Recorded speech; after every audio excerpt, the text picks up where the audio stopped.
पिछले वीडियो में हम लोग स्टडी करने का कोशिश कर रहे थे गॉस लॉ को, जो कि हम लोग किए नहीं थे। गॉस लॉ हम लोग कुछ चीजें इंट्रोड्यूस किए थे। पहला क्या था? Flux, concept of flux introduce किए थे, जिसको हम लोग लिखते थे फाई, इलेक्ट्रिक फ्लक्स जिसको बोलते हैं, और इसका फॉर्मूला E.ds था। और मैं आपको बताया था कि ये राइट हैंड साइड एक सरफेस इंटीग्रल है, तो ध्यान रखिए ये नॉर्मल इंटीग्रेशन है नहीं। और 12th class generally 12th standard में सरफेस इंटीग्रेशन पढ़ाया नहीं जाता है, तो ध्यान रखिए एक नॉर्मल इंटीग्रल नहीं है, ठीक है। और दूसरा चीज में क्या बोला था कि flux is not equal to number of field line crossing that area, ठीक है। और तो क्या है, क्योंकि ये राइट हैंड साइड कभी कभी फ्रैक्शन भी होता है, और फ्रैक्शन हाफ हुआ तो क्या हाफ फील्ड लाइन क्रॉस कर रहा है उस एरिया को। हाफ फील्ड लाइन का मतलब ही क्या है? एक ही फील्ड लाइन है, या दो होता है, नहीं तो तीन होता है। तो हाफ क्या है? तो flux is directly proportional to number of field lines, मतलब ये प्रोपोर्शनल है। Flux is proportional to number of field lines crossing that area, crossing the area आप लिखिएगा वो। तो ये दो चीज है जो कि ध्यान रखना है। तो अभी हम लोग डेफिनेशन तो कर लिए हैं कुछ, मतलब ये मैं बोला था कि हम लोग लैंग्वेज पढ़ेंगे पिछले वीडियो में खाली, और गॉस लॉ को इस वीडियो में, नेक्स्ट वीडियो में इंट्रोड्यूस करें। तो अभी हम लोग का लैंग्वेज रेडी हो गया है गॉस लॉ को पढ़ने के लिए, क्योंकि नया चीज पढ़ने के लिए नया लैंग्वेज चाहिए। तो फ्लक्स का लैंग्वेज ही यूज करेंगे। तो गॉस देखे कि फ्लक्स का फॉर्मूला ये है integration E.ds over the surface. आप अगर फ्लक्स चाहते हैं जिस सरफेस पे, उस सरफेस पे इंटीग्रेशन आपको करना है, ठीक है। तो कैसे करें? गॉस क्या किया सबसे पहले कि चलिए एक डेफिनेशन में, ऐसे ही चलता है फिजिक्स में, बार बार बता रहा हूं, आप एक डेफिनेशन करते हैं, वो डेफिनेशन डिफाइन करते हैं पहले चीजों को, अब देखते हैं कि उसका यूजफुल क्या है, और ट्राई करते हैं इस पे वो डेफिनेशन यहाँ पे क्या फॉर्म ले रहा है, वहां पे क्या फॉर्म ले रहा है, हर जगह क्या क्या हो रहा है, एक फॉर्मूला को निकालते हैं। तो और अगर वो ठीक रिजल्ट दे रहा है और यूजफुल है तो उसको रखते हैं, नहीं तो उसको फेंको और कोई एक नया डेफिनेशन निकालो। तो हम लोग फ्लक्स तो डिफाइन कर लिए, अब इसका यूजफुल क्या है। तो यूजफुल देखने के लिए गॉस क्या किए, इसको evaluated it for a point charge. वो जानना चाहते थे कि एक पॉइंट चार्ज से कितना फ्लक्स निकल रहा है, वो चाहते थे टोटल फ्लक्स निकालना। अब बहुत बड़ा इंपॉर्टेंट चीज है ये, यहाँ पे ध्यान देना पड़ेगा आपको। वो चाहते थे, देखिए आप फ्लक्स बोले कि ये directly proportional to number of field lines है, ठीक है, कोई बात नहीं, मैं आपका बात मान लिया। अब चलिए निकालते हैं। हम लोग का सबसे कॉमन चीज क्या होता है, एक पॉइंट चार्ज के साथ डील करना। तो पॉइंट चार्ज से कितना फील्ड लाइन्स निकल रहा है टोटल, वो गिनेंगे हम लोग, ठीक है। तो वही वो इवेल्युएट करना चाहते थे, लेकिन टोटल फील्ड लाइन्स चाहिए उसको, ना कि कुछ आधार यहां से कितना जा रहा है इस सरफेस से।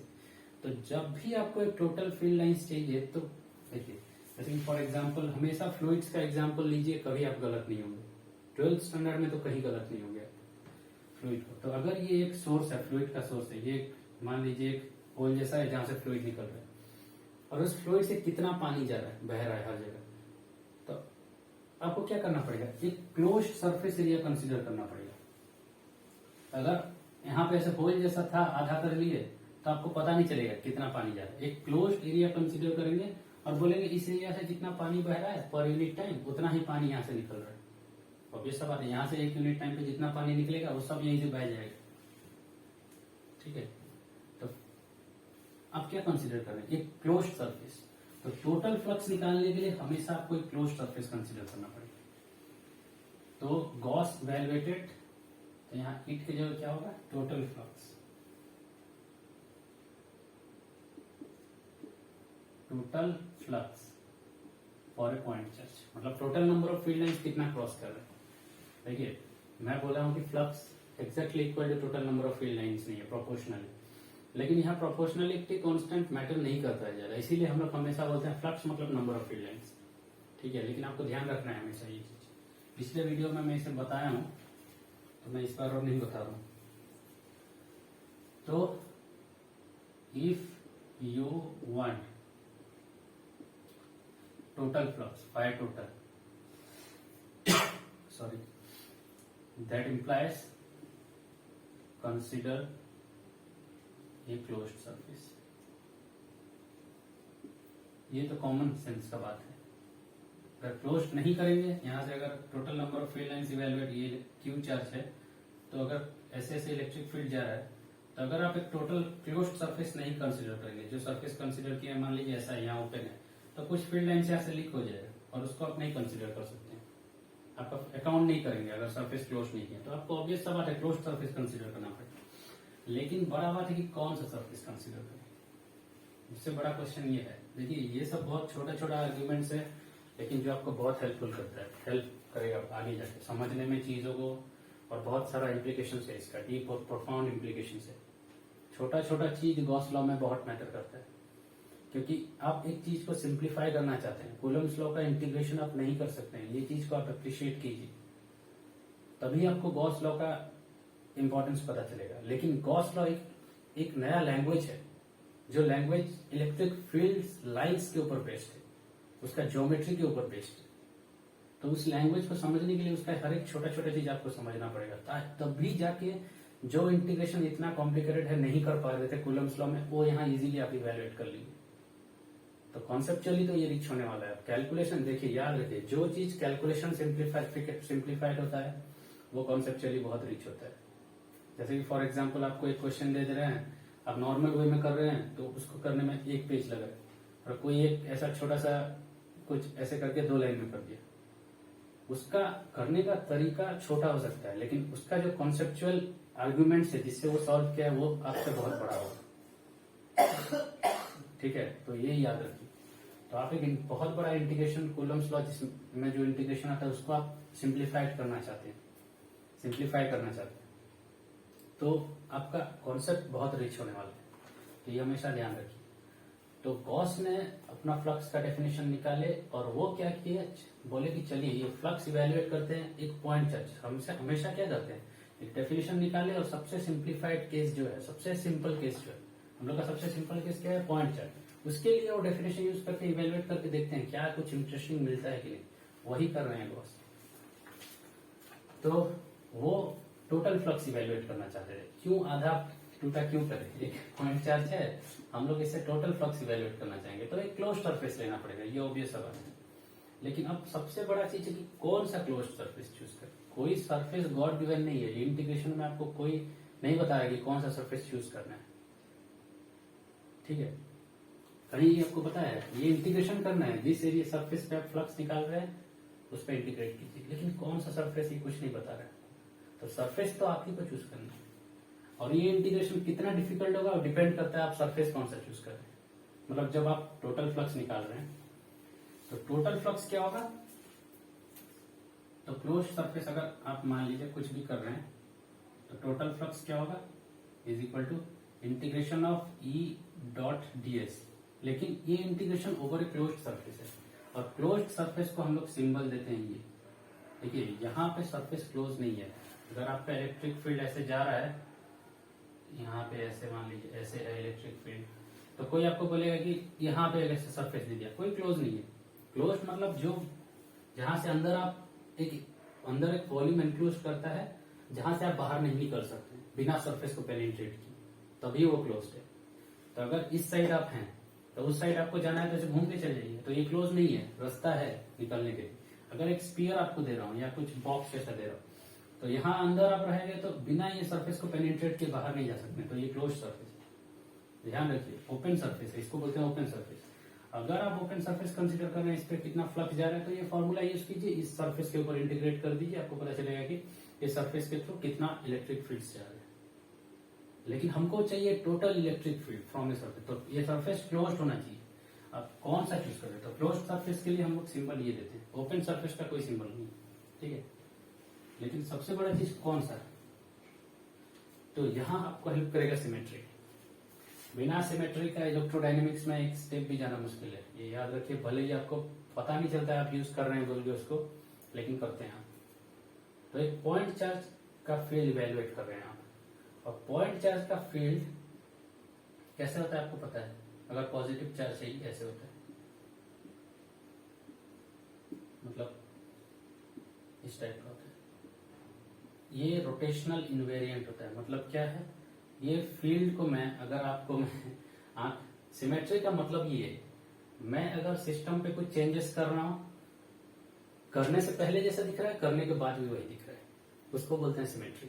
समझ में आया? जैसे कि ये अगर यहाँ कुछ पेंट नहीं होता, यहाँ सब लिखा हुआ है, अगर कुछ लिखा नहीं, जैसे कि ये कैप कैप यहाँ कुछ नहीं है, अगर मैं आपको आंख बंद करने बोला और ये कैप को 20 डिग्री रोटेट कर दिया, यहाँ से ऐसे रखा हूँ 20 डिग्री ऐसे रोटेट कर दिया, आंख बंद किया हूँ, आप फिर आंख खोली, तो आपको पता चलेगा कि मैं ये कैप को 20 डिग्री रोटेट कर दिया? नहीं पता चलेगा, कहीं कहीं से नहीं पता चलेगा, क्योंकि पहले जैसे दिखता था अभी भी वैसी है।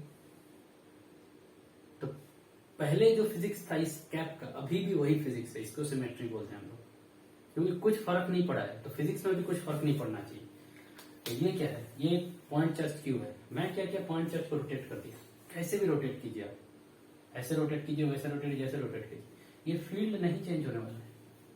फील्ड चेंज होगा, जैसे कि फॉर एग्जांपल ये पॉइंट चार्ज यहाँ पे है, मैं ऐसे रख दिया, अभी मैं आपको आंख बंद करने बोला और मैं क्या किया, पॉइंट चार्ज को कैसे कैसे ऐसे ऐसे घुमा के ऐसे फिर से उसी जगह पे रख दिया।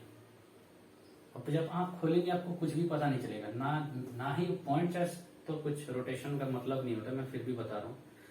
ये फील्ड लाइंस को देख के नहीं पता चलेगा आपको, क्योंकि पहले जैसा फील्ड लाइंस ऐसे चारों ओर था, अभी भी वैसे चारों ओर पूरा फैला हुआ है वैसे।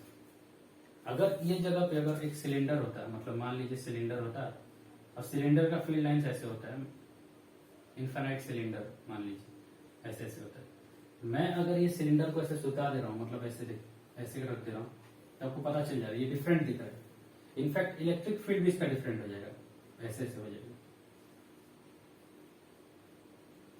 ठीक है, मैं यहाँ पे एक अप्रोक्सीमेशन ले रहा हूँ, फील्ड जैसे फ्रीजिंग फील्ड्स होता है उसको मैं नहीं बता रहा हूँ। ठीक है, तो देखिए अब ऑब्जेक्ट को चेंज कर रहे हैं तो फील्ड्स भी चेंज हो रहा है। पहले इस डायरेक्शन में था, भले सेम दिख रहा है लेकिन अभी डायरेक्शन अलग है। तो भले ही आप सिलेंडर चेंज, सिलेंडर को देख के बता सकते हैं कि हमें नहीं, आप रोटेट कर दें। इनफैक्ट फील्ड को भी देख के बता सकते हैं आप रोटेट कर दें। ठीक है, तो अगर मैं इसको ऐसे रोटेट करूं अपने चारों ओर ऐसे, तो फील्ड्स ऐसे चारों ओर फैला हुआ है, तब आप नहीं बता सकते हैं कि मैं रोटेट किया। तो ऑब्जेक्ट का सिमेट्री जो है, फील्ड का भी सिमेट्री वही होता है, ये याद रखिए। अगर ऑब्जेक्ट को रोटेट एक तरफ रोटेट करने से चेंज नहीं हो रहा है तो फील्ड्स भी चेंज नहीं होने वाला है, क्योंकि फील्ड्स एक फिजिकल ऑब्जेक्ट है, फिजिकल चीज है। अब ऑब्जेक्ट ही चेंज नहीं हो रहा है, जो फील्ड को निकालने का कोशिश निकाल रहा है, मतलब जो सोर्स है फील्ड का वही नहीं बदल रहा है, तो फील्ड क्यों बदले। तो ये फील्ड एक स्फेरिकली सिमेट्रिक फील्ड है। इसका मतलब ये है कि अगर मैं इसको रोटेट करूं तो कुछ फर्क नहीं पड़ने वाला है, इधर ऐसे रोटेट करूं, ऐसे रोटेट करूं, जहां से भी घुमा दूं, जब तक इस पोजीशन में हूं ये इलेक्ट्रिक फील्ड ऐसे ही दिखेगा। भले ही ये इलेक्ट्रिक फील्ड यहाँ आके बैठ जाएगा जब रोटेट कर ली, लेकिन यहाँ का इलेक्ट्रिक फील्ड जैसा दिखता है यहाँ का भी वैसा दिखता है। समझ में आया? तो इसको एक सिमेट्री बोलते हैं। ये बहुत बड़ा आर्गुमेंट है जो कि अभी इसका इंपॉर्टेंस आपको नहीं पता चलेगा, लेकिन मोस्ट ऑफ द टाइम आप चीजें सॉल्व कर पाते हैं, क्योंकि बैकग्राउंड में ऐसा सिमेट्री आपको हेल्प करते रहता है। अगर ऐसा सिमेट्री अगर नहीं एग्जिस्ट कर रहा है तो मोस्ट ऑफ द टाइम आप डिफिकल्ट प्रॉब्लम सॉल्व नहीं कर सकते हैं। बस ये आपको नहीं बताया जाता कि यहाँ कुछ ऐसा सिमेट्री है जो आपको हेल्प कर रहा है बैकग्राउंड पे बैठ के। ठीक है, तो ये आपका मदद करता है चीजों कैलकुलेशन को सिंप्लीफाइड करने के लिए। और इनफैक्ट मैं हर पॉइंट पे दिखाऊंगा जब आगे हम लोग एग्जाम्पल करेंगे गॉस लॉ, कि बिना सिमेट्री का, अगर सिमेट्री नहीं है तो गॉस लॉ यूज करने का मतलब ही नहीं है। गॉस लॉ का इंटीग्रेशन जितना डिफिकल्ट होने वाला है, कूलम्स लॉ का भी उतना ही होने वाला है। ये जो सिमेट्री है यही गॉस लॉ को एक एडवांटेज दे देता है, मतलब दे देता है, ताकि सिमेट्रिकल चीजें हैं तो ये इंटीग्रेशन सिंप्लीफाइड हो जाता है, सिंपल हो जाता है थोड़ा। ठीक है, तो इतना बहुत है सिमेट्री के लिए। बस मैं यही चाहता हूं कि आप इसका इंपॉर्टेंस को अप्रिशिएट कीजिए, ना कि भूल जाइए। तो अगर कोई चीज रोटेशन स्फेरिकली सिमेट्री है तो उसके लिए सिमेट्रिक है, तो उसके लिए हम लोग एक स्फीयर कंसीडर करते हैं। ठीक है, तो मैं आपको बताऊंगा कौन सा सिमेट्री के लिए कौन सा सरफेस यूज करना है। इनफैक्ट 2-3 ही ऑप्शन है, ज्यादा नहीं है, तो आराम से कर सकते हैं। तो हम लोग यहाँ सरफेस कौन सा चूज करेंगे, स्फीयर।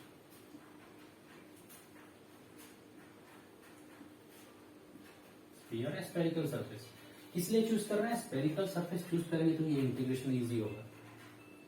समझ में आया? बस इतना ही है और कुछ भी नहीं है। तो अभी तक तो मैं आपको जस्टिफाइड करा, लगता तो है कि आप जस्टिफाइड है कि इसलिए मैं एक स्फीयर चूज कर। अब कौन सा कितना रेडियस का, कोई भी रेडियस का चूज कीजिए, वो उससे फर्क नहीं पड़ता। हमको चाहिए था एक सरफेस चूज करना जो सरफेस ये इंटीग्रेशन को सिंपल कर, और वो सरफेस स्फीयर होगा इस केस में, क्योंकि ऑब्जेक्ट का सिमेट्री स्फेरिकल, मतलब स्फेरिकल सिमेट्री। और मैं बाद में ये भी प्रूफ करके दिखाऊंगा कि टोटल फ्लक्स डिपेंड नहीं करता है कौन सा सरफेस आप चूज करें, ठीक है। तो फिलहाल के लिए आप दो वे में सोच सकते हैं। मैं इधर स्फीयर अपने कन्वेंशन के लिए चूज कर रहा हूँ, लेकिन मेरे को पता है कि मैं अगर स्फीयर चूज करूंगा तो इंटीग्रेशन सिंपल हो जाएगा, क्योंकि बैकग्राउंड में वो सिमेट्री मेरे को हेल्प करेगा इंटीग्रेशन को सिंपल करने। तो अभी तक एक स्फीयर चूज कर रहे हैं हम लोग, तो कौन सा स्फीयर चूज करें? कोई भी स्फीयर आप चूज कीजिए, हर स्फीयर इक्विवेलेंट है। तो हम लोग एक आर रेडियस का स्फीयर चूज कर रहे हैं। मान लीजिए ये स्फीयर का रेडियस आर है, ठीक है। और यहाँ पे एक एलिमेंटल सरफेस में मान लीजिए ds लेता हूं, तो इसका डायरेक्शन क्या होगा? इस डायरेक्शन में होगा, आउटवर्ड नॉर्मल। ये सरफेस है क्लोज सरफेस, इसका आउटवर्ड नॉर्मल, तो ds का डायरेक्शन वो है। और इलेक्ट्रिक फील्ड का इस पॉइंट पे डायरेक्शन क्या है? ये सेम है, क्योंकि इलेक्ट्रिक फील्ड भी ऐसे ही जा रहा है, ये इलेक्ट्रिक फील्ड। तो इलेक्ट्रिक फील्ड और ds के बीच में डायरेक्शन क्या है? जीरो, मतलब एंगल क्या है? जीरो। तो ये क्या होगा? फाई टोटल क्या होगा? E ds cos थीटा, ये इंटीग्रेशन ओवर दिस, यहाँ पे लिखते हैं ओवर द सरफेस, इसका मैं नाम दे देता हूँ स्पीयर 1 मान लीजिए। तो ओवर द सरफेस स्पीयर 1, ठीक है। फिर अभी मैं इतना नहीं लिख सकता है नीचे कि over the surface of radius r, तो मैं इस सरफेस का एक नाम दे रहा हूँ S1, तो आप यहाँ S1 के ऊपर इवेलुएट करें, ठीक है। अभी देखिए cos थीटा, थीटा यहाँ पे कितना है? 0 डिग्री, और cos 0 कितना होता है? 1 होता है, ठीक है। तो cos 0 1 होता है, तो ये कितना हो जाएगा? ये 1 होगा, तो इसका कुछ मतलब नहीं है, ये 1 हो गया, ठीक है। अब नेक्स्ट टास्क क्या है? ई डॉट डी एस आपको इवेल्युएट करना है, क्योंकि कॉस एंगल तो बीच में जीरो ही है। अब इलेक्ट्रिक फील्ड आपको कहां से यूज करना पड़ेगा? मैं किस लिए बता रहा था कि गॉस लॉ और कूलम्स लॉ में कंटेंट सेम है। अभी आपको इलेक्ट्रिक फील्ड यहाँ वैल्यू पुट करना पड़ेगा, नहीं तो इसके आगे आप कुछ भी नहीं कर सकते। और हम लोग कहां से उधार लेंगे इलेक्ट्रिक फील्ड का फॉर्मूला? गॉस ये कूलम्स लॉ से। इलेक्ट्रिक फील्ड का फॉर्मूला क्या है? के, अगर यहाँ पे चार्ज क्यू है, कैपिटल क्यू, ओवर ये डिस्टेंस कितना है? स्मॉल आर, तो आर स्क्वायर होगा, इसका मैग्नीट्यूड ये होगा, ठीक है। क्योंकि डायरेक्शन को ऑलरेडी हम लोग कंसिडर कर रहे हैं, ई डॉट डी एस डायरेक्शन दोनों में जीरो है, magnitude of E into magnitude of D S into cos of angle, और एंगल कितना है? 0 डिग्री है, कॉस 0 1 होता है। तो ई का मैग्नीट्यूड हम लोग को कहां से मिला? कूलम्स लॉ से। तो हम लोग क्या करेंगे? कूलम्स लॉ से ई का मैग्नीट्यूड पुट करेंगे, क्या होगा? ये के क्यू ऊपर के है 1/4πε0 अब डी एस, इंटीग्रेशन करना है आपको किस पे? इस सरफेस पे। लेकिन यहां से ध्यान दीजिए ये आर एक कांस्टेंट है यहाँ पे, लेकिन इसीलिए लोग इसको कैपिटल आर भी लिखते हैं, कोई बात नहीं, कैपिटल आर भी लिखते हैं, तो मैं इसको कैपिटल आर भी लिख रहा हूँ, ज्यादा फायदा होगा, क्योंकि स्मॉल आर एक वेरिएबल जैसा लिखते हैं। तो यहाँ आर एक कांस्टेंट है, ये स्फीयर आप ऑलरेडी कंसिडर कर चुके हैं, तो यहाँ एक आर कांस्टेंट है, याद रखिए। बड़ा स्फीयर आप कंसिडर कर सकते थे, लेकिन आप नहीं किए हैं, इसको कंसिडर कर चुके हैं, तो इस पे इवैल्यूएट करना है। तो ये क्या होगा? ये इंटीग्रेशन के बाहर आ जाएगा, के क्यू ओवर आर, और इंटीग्रेशन ओवर डीएस हो जाएगा। और इंटीग्रेशन ओवर डीएस का मतलब क्या है? टोटल एरिया आप इवैल्यूएट कर रहे हैं, तो इंटीग्रेशन डीएस क्या आ जाएगा? टोटल एरिया कितना होगा? 4πr²। अब यहाँ पे के का वैल्यू क्या है? 1/4πε0। अब ध्यान दीजिए, 4π गया, कैंसिल हो गया, r² कैंसिल हो गया, और टोटल फ्लक्स आपको क्या मिला?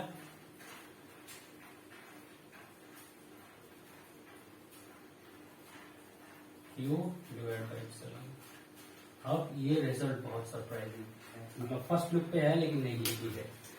जिसको पता है कि ये कांस्टेंट होना चाहिए, ये एरिया के ऊपर डिपेंड नहीं करना चाहिए, वो नहीं करना चाहिए, क्योंकि बड़ा एरिया भी कंसिडर करते हैं तो इतना ही फ्लूइड अगर सोचते तो उतना ही फ्लूइड जाता है, क्योंकि सोर्स पे डिपेंड करता है फ्लूइड कितना निकल रहा है, ना कि कौन सा क्लोज एरिया कंसिडर करें, तो उतना ही फील्ड लाइंस क्रॉस करता है। तो वो तो ये सोर्स पे डिपेंड कर रहा है क्यू पे, और डिपेंड करता है कि ये कितना परमिटिविटी भी डिपेंड करता है, ऑब्वियस सा बात है। लेकिन सरप्राइजिंग ये है कि ये कांस्टेंट है, ठीक है। तो कुछ तो मतलब इंपॉर्टेंट लग रहा है ये चीज, मतलब total flux through A closed surface is constant, और वो कितना है, Q divide by epsilon not, और Q उस सरफेस के अंदर होना चाहिए, ठीक है। अब लेकिन यहाँ एक सरप्राइजिंग चीज क्या बताइए, ये थीटा पे इंडिपेंडेंट है। चलिए कोई बात नहीं, मैं आगे बताऊंगा, अभी बोलने की जरूरत नहीं हो सकती। लेकिन अभी तक मैं आपको जस्टिफाई ये नहीं करा पाया कि कोई भी सरफेस अगर आप चूज करेंगे तो फ्लक्स उतना ही होगा, फिजिकली वो तो है ही, उतना ही होगा। क्योंकि अगर इसको आप फ्लूइड टाइप के सोचे तो यहाँ एक स्पीयर कंसीडर किए, जितना फ्लक्स क्रॉस करेगा, यहाँ पे ऐसे टेढ़ा मेढ़ा एरिया कंसीडर करने से भी उतना ही क्रॉस करेगा। तो कुछ ज्यादा मैजिक तो है नहीं, ये एरिया पे डिपेंड नहीं कर रहा है कोई। लेकिन फिर भी आपको एक बार मैथमेटिकली दिखाना पड़ेगा कि इनफैक्ट टोटल फ्लक्स हर टाइम इतना होता है फॉर ए पॉइंट चार्ज। तो हम लोग क्या करेंगे, total flux for a point charge, तो हम लोग को क्या मिला, मैं मिटा रहा हूँ, गॉस इवेल्युएट किए total flux for a point charge. हाँ, यहाँ पे आपको ध्यान देने का जरूरत है कि हम लोग कूलम्स लॉ को यूज किए, मैं किया, अगर आप देखिए वो वहां लिखा हुआ है। तो गॉस लॉ कूलम्स लॉ का ही एक दूसरा फॉर्म है, क्योंकि उसको यूज कर रहे हैं आप। अगर कूलम्स लॉ पता नहीं होता तो आप कुछ नहीं कर सकते थे, मैं आपको बता देखिएगा, वहां इलेक्ट्रिक फील्ड को अगर आप पुट नहीं कर सकते तो ऐसा जो इंटीग्रेशन आ रहा था E.E.ds, अब इसके आगे कुछ नहीं कर सकते, क्योंकि यहाँ पे इलेक्ट्रिक फील्ड आपको नहीं पता, ठीक है। तो कूलम्स लॉ और गॉस लॉ सेम चीज है, बस लिखने का तरीका अलग अलग, मैथमेटिकली फॉर्मुलेशन अलग अलग, ठीक है। तो हम लोग को क्या मिला, for a point charge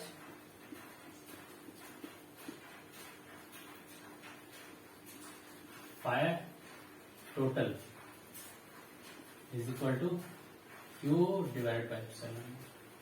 total flux हमेशा याद रखिए, सरफेस को भूलना नहीं है। फायर टोटल मतलब फ्लक्स थ्रू ए सरफेस, कौन सा सरफेस, कोई भी surface, is equal to Q divide by epsilon.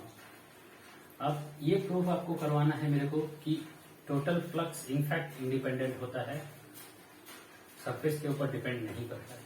क्योंकि मैं पिछले केस में एक स्फीयर कंसीडर करके किया, लेकिन आप बोलेंगे कि मैं कोई दूसरा सरफेस, मेरे को नहीं चाहिए सिमेट्री, मेरे को नहीं चाहिए कैलकुलेशन सिंप्लीफिकेशन। सिमेट्री को अगर आप कंसीडर करें तो कैलकुलेशन सिंपल होगा, आप बोलेंगे कि मेरे को कुछ नहीं करना है, मेरे को बस वो इंटीग्रेशन करना है, मैं जैसा सरफेस चूज करूंगा इंटीग्रेशन का रिजल्ट ये आना चाहिए। तो मैं क्या किया हूँ, एक सिंपल सरफेस चूज किया, ये आपको दिखाया, और मैं दिखाऊंगा कि टोटल फ्लक्स डिपेंड नहीं करता है कौन सा सरफेस आप चूज करते हैं। अब इसका दो वे है, एक छोटा वे है, एक बड़ा वे है शो करने का। छोटा वे जो है उसके लिए एडवांस मैथमेटिक्स चाहिए, मैं आपको बताया, छोटा छोटा चीज ज्यादा कॉम्प्लिकेटेड होता है, बड़ा चीज काफी इजी होता है कभी। तो ये एक छोटा प्रूफ है, तो वो मैथमेटिकल कॉम्प्लिकेटेड 2 लाइन का प्रूफ है, लेकिन उसको करने के लिए आपको मेरे को काफी मेहनत करना पड़ेगा। तो मैं वो 2 लाइन का प्रूफ दिखाऊंगा ताकि ये आपको रियलाइज एटलीस्ट हो सके कि ये सरफेस पे डिपेंड नहीं करता है, बहुत छोटा सा ही प्रूफ है, क्योंकि वो ज्यादा बड़ा नहीं है। मेरे को प्रूफ करने के लिए ज्यादा कुछ मैथमेटिक्स करना नहीं पड़ेगा, लेकिन वो मैथमेटिक्स थोड़ा डिफिकल्ट है, ठीक है। तो मैं एटलीस्ट करके दिखाऊंगा, उसके बाद सेकंड मेथड जो करूंगा उसको आपको समझ में आ जाएगा, ठीक है, क्योंकि वो लंबा है। तो टोटल फ्लक्स कितना होता है, is equal to closed surface integration of E.ds, ठीक है। अब देखिए यहाँ पे एक थ्योरम होता है जिसको बोलते हैं गॉस डाइवर्जेंस थ्योरम, तो वो भी गॉस के नाम पे। अगर ऐसा है तो ये होगा इंटीग्रेशन ओवर वॉल्यूम, कौन सा वॉल्यूम, जो सरफेस आप कंसीडर कर रहे हैं, अगर स्फीयर कंसीडर कर रहे हैं तो स्फीयर जो वॉल्यूम का इंक्लूड कर रहे हैं, उस वॉल्यूम का इंटीग्रेशन, और यहाँ पे डाइवर्जेंस ऑफ E.ds। ये डाइवर्जेंस का मतलब क्या है, कोई जरूरत नहीं है आपको जानना, आपको बस दिखा रहा हूँ। डाइवर्जेंस ऑफ E होता है चार्ज डिस्ट्रीब्यूशन, सर यहाँ dv वॉल्यूम इंटीग्रेशन रो dv, और ये होगा 1/ε0 यहाँ होता है, और ये होल क्वांटिटी चार्ज ये Q होता है बाय एप्सिलॉन। तो ये प्रूफ तो 2 लाइन का है, लेकिन ये प्रूफ जनरली 12th क्लास को बच्चों को समझ में नहीं आएगा, ठीक है। लेकिन तो हम लोग क्या करेंगे, अपना प्रूफ करेंगे जो 12th क्लास है। मैं ये प्रूफ इसलिए किया, नहीं समझ में भी आ रहा है, इसमें कुछ समझने का जरूरत नहीं है। मैं बस आपको ये दिखाने का कोशिश कर रहा था ये प्रूफ करके कि इनफैक्ट ये टोटल फ्लक्स सरफेस पे डिपेंड नहीं करता है। स्टेटमेंट का बहुत छोटा सा एक प्रूफ है, बहुत बड़ा चीज कोई वो बहुत बड़ा ये नहीं है आर्ग्यूमेंट, उसको आप बहुत इजीली प्रूफ कर सकते हैं, लेकिन उसके लिए थोड़ा एडवांस मैथमेटिक्स चाहिए। बहुत छोटा सा इतना ही साइज डेरिवेशन है। तो हम लोग क्या करेंगे, उसका एक अलग सा प्रूफ करेंगे जो कि थोड़ा लंबा है, लेकिन कोई बात नहीं, वो भी प्रूफ करके दिखाते हैं। तो एटलीस्ट मैं इसको मिटा दे रहा हूँ, कोई जरूरत नहीं है आपके लिए। तो हम लोग क्या करेंगे, प्रूफ, ये सेकंड प्रूफ है कि phi total don't depend on surface you choose to evaluate the integral. तो यहाँ पे ये ऐसा लिख सकते हैं, that is equal to closed integral of E dot D, और यहाँ पे closed integral over any surface, कोई भी सरफेस हो सकता है। तो यहाँ पे देखिए, मैं एक इजी मेथड, मतलब लंबा होगा अभी क्योंकि जो मैथमेटिकल एडवांस मेथड था वो छोटा था, ये थोड़ा लंबा होगा। तो हम लोग क्या करते हैं, हम लोग को पता है एंगल क्या होता है, एक सॉलिड एंगल का कॉन्सेप्ट हम लोग को डिफाइन करना पड़ेगा। तो अगर ये मान लीजिए रेडियस आर है और ये आर्क लेंथ एल है, आर्क लेंथ मतलब ये आर्क का लेंथ, और तो ये एंगल कितना होता है, ये एंगल को थीटा, थीटा का डेफिनेशन क्या होता है, एल ओवर आर। ये आपको छोटे बचपन में पढ़ाया जाता है, ये ऑब्वियस सा बात है। सबसे पहला चीज नोट करने वाला है कि वन डायमेंशनल एंगल होता है, रोटेट आप एक ऐसे वन डायमेंशनल एंगल मान सकते हैं, मतलब एक प्लेन पे एंगल होता है, लेकिन एक वॉल्यूम पे एंगल क्या होगा वो हम लोग आगे देखेंगे। तो ये एक डायमेंशनलेस क्वांटिटी है, लेंथ डिवाइडेड बाय लेंथ, तो वो ध्यान रखना है। तो हम लोग क्या करते हैं, एक सॉलिड एंगल डिफाइन करते हैं। सॉलिड एंगल ऑफ क्या है, जिसको हम लोग ओमेगा लिखते हैं, ओमेगा, वो क्या है सॉलिड एंगल, मतलब अभी आप एक वॉल्यूम पे एंगल डिफाइन कर रहे हैं, ये एक प्लेन पे एंगल डिफाइन करते थे, मतलब एक प्लेन था ये, वहां पे कितना ये हो रहा है, वॉल्यूम मतलब एक कोन पे आप एंगल, एक वॉल्यूम पे एंगल डिफाइन कर रहे हैं। तो इसका ये एंगल ओमेगा होता है, ये एक सॉलिड एंगल है, ठीक है। तो उसको कैसे बनाऊंगा, ठीक है।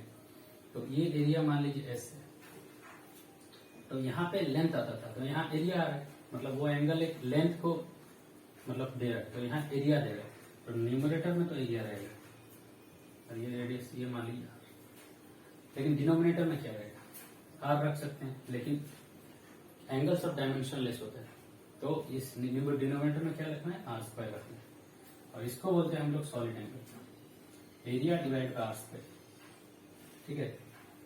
लेकिन अब यहाँ एक बहुत बड़ा प्रॉब्लम है, क्या प्रॉब्लम है, अगर मान लीजिए सेम सॉलिड एंगल है और मैं एरिया को ऐसे टिल्ट कर दे रहा हूँ, अभी तो एरिया बड़ा हो रहा है, लेकिन इस एरिया का भी सॉलिड एंगल उतना ही है, अभी एरिया बड़ा है, मेरा डायग्राम थोड़ा टेढ़ा है लेकिन कोई बात नहीं, एरिया बड़ा है लेकिन सॉलिड एंगल अभी भी वही है।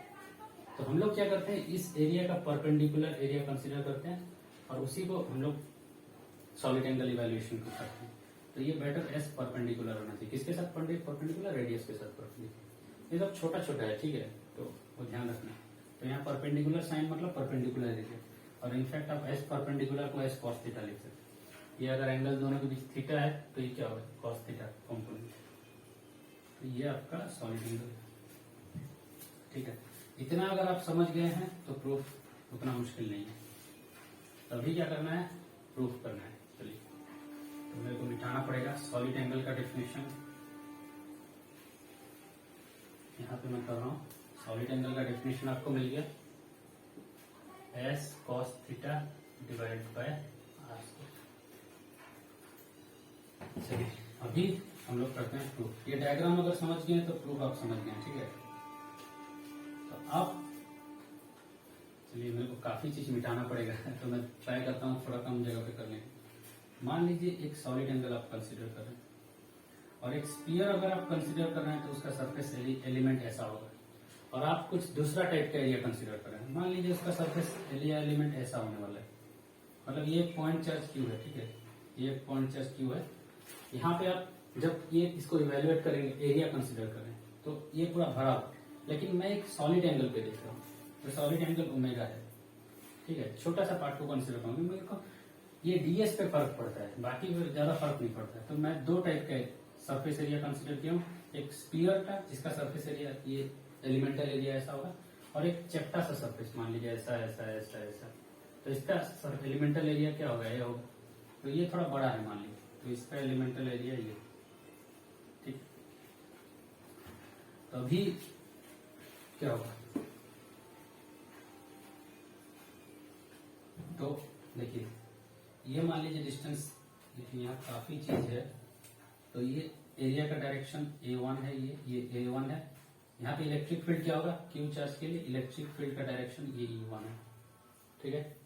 यहाँ पे देखिए, यहाँ पे एरिया का डायरेक्शन क्या होगा, ये होगा A2, और इलेक्ट्रिक फील्ड का डायरेक्शन अभी भी वही होगा, ये इलेक्ट्रिक फील्ड का डायरेक्शन E2, ठीक है। और ये डिस्टेंस मान लीजिए R1 है, और ये डिस्टेंस यहां से यहां तक डिस्टेंस, देखिए ये ज्यादा टिल्टेड नहीं है तो R2 है, ठीक है। मतलब ये डिस्टेंस नहीं, ये डायग्राम थोड़ा कॉम्प्लिकेटेड है, डायग्राम ही समझना है। यहां से इस यहां तक का डिस्टेंस R2, ठीक है, इतना ही बस करना है। और ये दोनों के बीच एंगल थीटा है, दैट इंप्लाइज क्या होगा, यहां पे अगर अब इसका एंगल भी थीटा होगा, मतलब इस पे अगर एक प्रोजेक्शन लेंगे ऐसे स्ट्रेट वाला तो थीटा होगा, वो देखेंगे बाद में। तो अभी तक यहाँ तक इतना तक सोचिए। अब ये दोनों के बीच एंगल कितना है, 0 है, ठीक है। तो हम लोग क्या करेंगे, E2/E1 इवेल्युएट करेंगे। इलेक्ट्रिक फील्ड कितना है, E2/E1, ये E2/E1, E का वैल्यू क्या है, KQ/R², K तो हर के लिए 1/4πε0 है। चार्ज तो यहाँ पे भी Q है, इसके लिए भी Q है, इस पॉइंट पे भी Q है। तो E1/E2 क्या होगा, E2 क्या होगा, KQ/R2² डिवाइड बाय KQ/R1²। अभी क्या हो जाएगा, R1² डिवाइड बाय R2², ठीक है। अब सॉलिड एंगल कितना होगा, ये आपका फर्स्ट इक्वेशन है मान लीजिए। तो मैं इसको जगह कम है बोल के मैं डायरेक्ट लिख रहा हूँ थोड़ा, ठीक। तो E2/E1 आपको मिला R1² डिवाइड बाय R2², ये आपको पहला मिला। अब सॉलिड एंगल को मैं चलिए इवेल्युएट करने का कोशिश करता हूँ। सॉलिड एंगल क्या है, इसको अगर देखेंगे तो ये क्या होने वाला है, A1 डिवाइड बाय R1², क्योंकि ये R1 के साथ A1 परपेंडिकुलर है, लेकिन इस केस में आपको A1 का इस कंपोनेंट लेना पड़ेगा, ये कंपोनेंट। तो ये क्या होगा, ये सेम होगा। सॉलिड एंगल का फॉर्मूला इस तरफ आप देखेंगे तो A2 डिवाइड बाय R2²। तो यहां से आपको क्या मिल रहा है,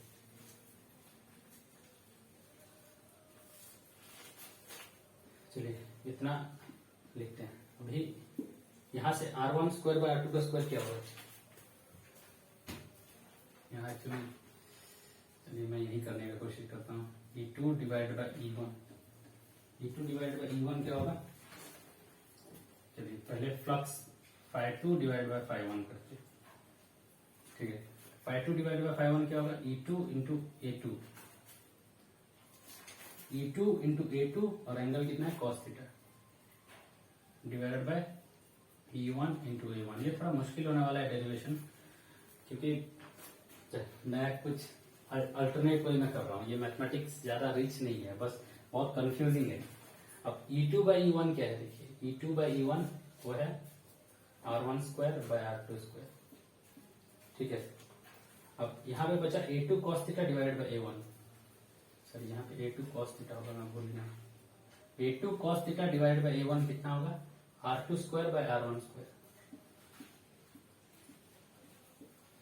अब देखिए R2² R1² ये कैंसिल हो गया, तो φ2 divide by φ1 is equal to 1, that implies φ2 is equal to φ1।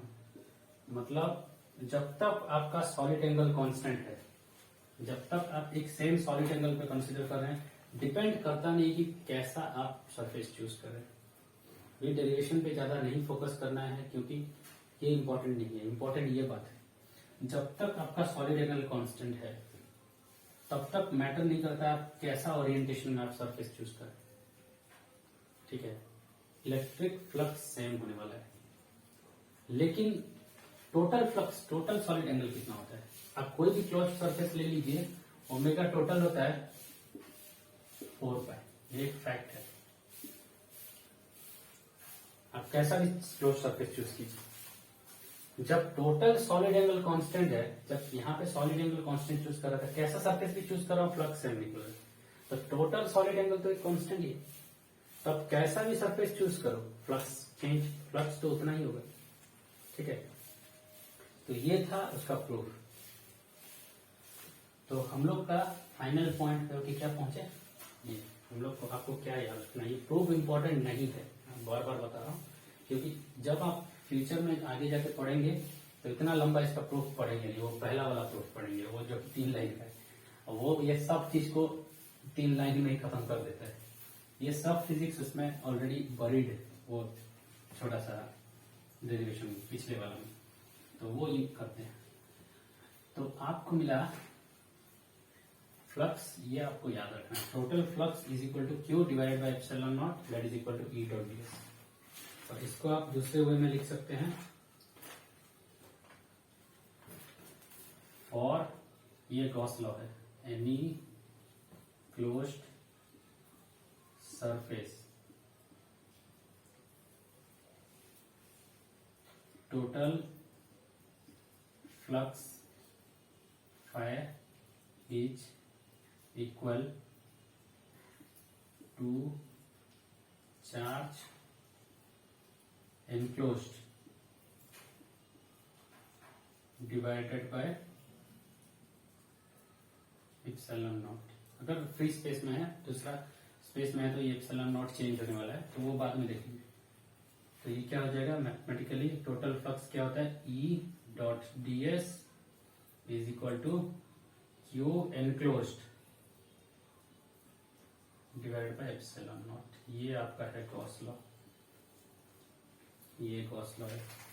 और ये मोस्ट इंपॉर्टेंट चीज है इलेक्ट्रोडायनेमिक्स का, कूलम्ब्स लॉ से भी ज्यादा इंपॉर्टेंट मान लीजिए, और इसको बोलते हैं first Maxwell equations. Integral form है उसका, तो इसका अल्टरनेट नेम गॉस लॉ भी बोलते हैं। तो फर्स्ट मैक्सवेल इक्वेशन ही गॉस लॉ है। तो पहली बार आप फर्स्ट मैक्सवेल इक्वेशंस देख रहे हैं, होल इलेक्ट्रोस्टैटिक्स इसमें समाया हुआ है, यही इलेक्ट्रोस्टैटिक्स, इससे ज्यादा और कुछ भी नहीं है। और ये हर जगह वैलिड है, भले ही इस इंटीग्रेशन को आप इवेलुएट कर सके नहीं कर सके, जैसे कूलम्ब्स लॉ हर जगह वैलिड है। कभी कभी वो इंटीग्रेशन इतना मुश्किल हो जाता है कि वो नहीं कर सकते आप इवेलुएट, लेकिन वैलिड तो हर जगह है, वो नहीं कर पाना वो आपका प्रॉब्लम है, ठीक है। आप अगर मैथमेटिकली ज्यादा स्ट्रांग होते तो कर भी लेते शायद, मतलब हम लोग ह्यूमंस अगर मैथमेटिकली उतना स्ट्रांग होते नेचर की तरह, तो हम लोग ये इंटीग्रेशन हर केस में कर लेते, लेकिन हर केस में, बहुत सिंप्लीफाइड केस में ही कर सकते हैं। तो वो हम लोग का, आप हमेशा याद रखिए, ये इंटीग्रेशन नहीं कर पाना हम लोग का मतलब डिफॉल्ट, मतलब हम लोग का ये इनेबिलिटी को दिखाता है, ना कि नेचर का इनेबिलिटी।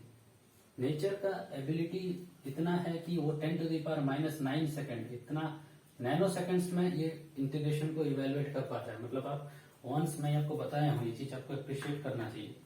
ये अगर एक चार्ज ऑब्जेक्ट है, तो इसका फील्ड 10, अगर वंस इसको चार्ज कर दिए तो इसका फील्ड 10⁻⁹ सेकंड में ये चारों ओर में फैल जाएगा। बहुत बहुत फास्ट फील्ड निकलता है। और दूसरा चीज ये है, अगर आपको फील्ड जानना है कैसा है, तो आप क्या कीजिए, आयरन फीलिंग्स लेके आइए, मतलब आयरन फीलिंग्स, चार्ज ऑब्जेक्ट लेके आइए, चार्ज आयरन फीलिंग्स तो मैग्नेटिक फील्ड निकालते हैं। कुछ चार्ज ऑब्जेक्ट लेके आइए, हर जगह ऐसे ऐसे फैला दीजिए और ऐसे ऐसे हिला दीजिए, आपको फील्ड पता चल जाएगा, कैसे दिख जाएगा आपको फील्ड कैसे, ऑलरेडी एग्जिस्ट कर रहा है। आपको देखना है तो आप देख भी सकते हैं, लेकिन वो फील्ड को मैथमेटिकल फॉर्म में लिखना, उसको सॉल्व करके फील्ड कैसा है बनाना, वो आपका प्रॉब्लम है। नेचर वो कर चुका है अपना काम, अब आप उसको कर सकते हैं नहीं कर सकते हैं, वो आपका इनेबिलिटी को बताता है।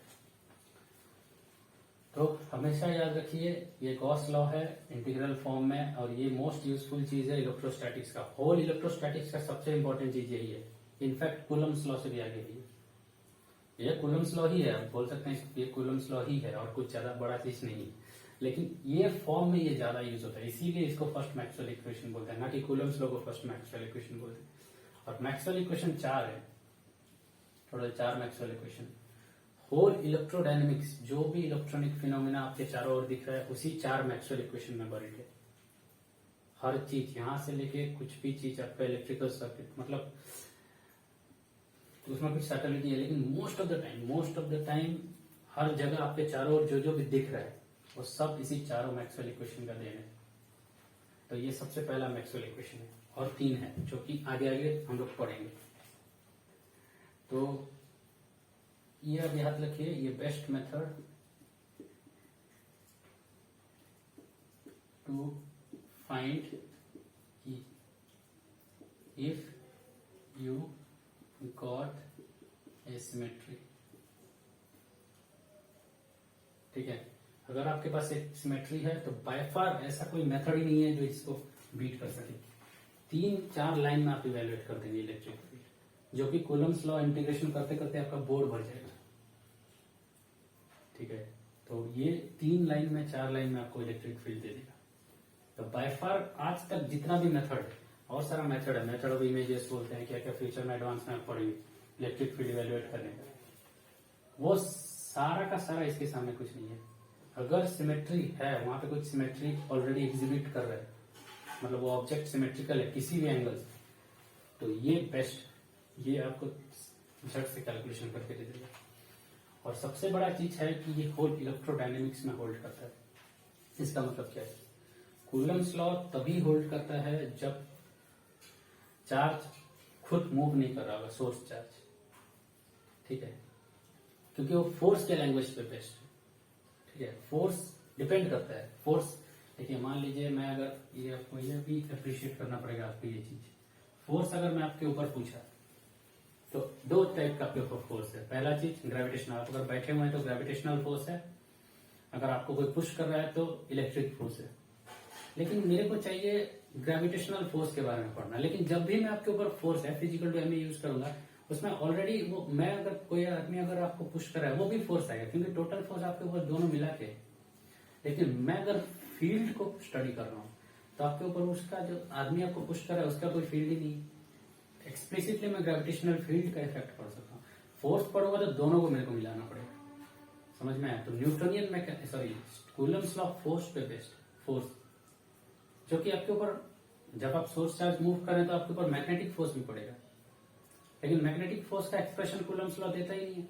तो होल इलेक्ट्रोडायनेमिक्स में बेस्ट कैसे होगा, मतलब होल इलेक्ट्रोडायनेमिक्स में वैलिड कैसे होगा, क्योंकि होल इलेक्ट्रोडायनेमिक्स में चार्ज मूव करते हैं, इलेक्ट्रोडायनेमिक्स मतलब चार्ज मूव कर रहे हैं, तो आपके ऊपर एक इलेक्ट्रिक फोर्स पड़ेगा और आपके ऊपर एक मैग्नेटिक फोर्स पड़ेगा, और ये दोनों का सम होगा, टोटल फोर्स आपके ऊपर दोनों का सम होगा। ये इलेक्ट्रिक पार्ट आपको कूलम्स लॉ दे देता है, लेकिन ये मैग्नेटिक पार्ट आपको नहीं देता है, समझ में आया। तो वो कूलम्स लॉ इसलिए वैलिड नहीं है होल इलेक्ट्रोडायनेमिक्स में, क्योंकि वो फोर्स के लैंग्वेज में लिखा है, लेकिन ये फील्ड के लैंग्वेज में लिखा हुआ है। भले ही आपका सोर्स चार्ज मूव कर रहा है, लेकिन इलेक्ट्रिक फील्ड तो इतना ही होने वाला है, वो और एक मैग्नेटिक फील्ड प्रोड्यूस करेगा, उससे हमको कुछ फर्क नहीं पड़ता, लेकिन इलेक्ट्रिक फील्ड तो यही होगा। ठीक है, तो ये होल इलेक्ट्रोडायनेमिक्स में वैलिड है, दूसरा पॉइंट। और तीसरा चीज हमेशा याद रखिए, कभी वरी नहीं होना है कि Q over epsilon not fraction आया है कि नहीं, मोस्ट ऑफ द टाइम ये फ्रैक्शन ही आएगा, तो उसके लिए आपको टेंशन नहीं लेना है। तब बोलेंगे आप फ्लक्स फ्रैक्शन कैसे हो गया, total number of electric field fraction कैसे हो गया। मैं 10 बार भी बोल चुका हूँ शायद ये चीज, कि ये टोटल फ्लक्स हम लोग लिखते हैं, लेकिन ये एक्चुअली प्रोपोर्शनल होना चाहिए।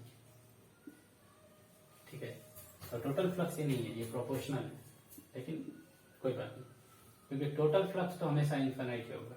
इन्फिनाइट होगा नहीं, ये इन्फिनाइट तो नहीं होगा, नहीं, कुछ जरूरत नहीं है जानने का, मैं बताया।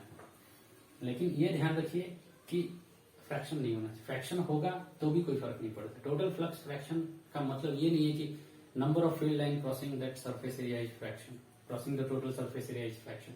ये अगर राइट हैंड साइड में मान लीजिए पाया है, तो आपको क्या लगता है 3.14, मतलब अप्रोक्सीमेटली 3.14 फील्ड लाइंस आपका एरिया को क्रॉस कर रहा है, टोटल एरिया को, total number of field lines उतना है 0.14 का। 3 एरिया है, 4 ही है फील्ड है, या तो 3 है नहीं तो 4 है, 3.14 का कोई मतलब नहीं। तो फ्रैक्शन के लिए वरी नहीं होना है, क्योंकि ये प्रोपोर्शनल है, एग्जैक्ट इक्वलिटी नहीं है। तो ये था गॉस लॉ आपका। इसके आगे हम लोग नेक्स्ट वीडियो सब में इसका एप्लीकेशंस पढ़ेंगे और सिमेट्री के साथ पढ़ेंगे। इस सिमेट्री में गॉस लॉ को कैसे यूज करना है, और एक सिमेट्रिकल केस में गॉस लॉ को कैसे यूज करना है, और एक सिमेट्रिकल केस में गॉस लॉ को कैसे, 3-4 ही एग्जिस्ट करता है। तो आपको पता होना चाहिए कि कौन सा सिमेट्री में कैसा सरफेस चूज करना है ताकि गॉस लॉ, ये इंटीग्रेशन सिंपल हो। ये भी मत सोचिए कि ये सिंपल है कूलम्स लॉ से, इसका मतलब ये नहीं कि ये इजी है, ये भी याद रखिए। कूलम्स लॉ से इजी है मानता हूं, लेकिन फिर भी ये इतना डिफिकल्ट है कि आपको बैफल्ड आउट कर सकता है। आप ये इंटीग्रेशन नहीं कर सकते, मोस्ट ऑफ द टाइम नहीं कर सकते ये इंटीग्रेशन, लेकिन कूलम्स लॉ से इजी।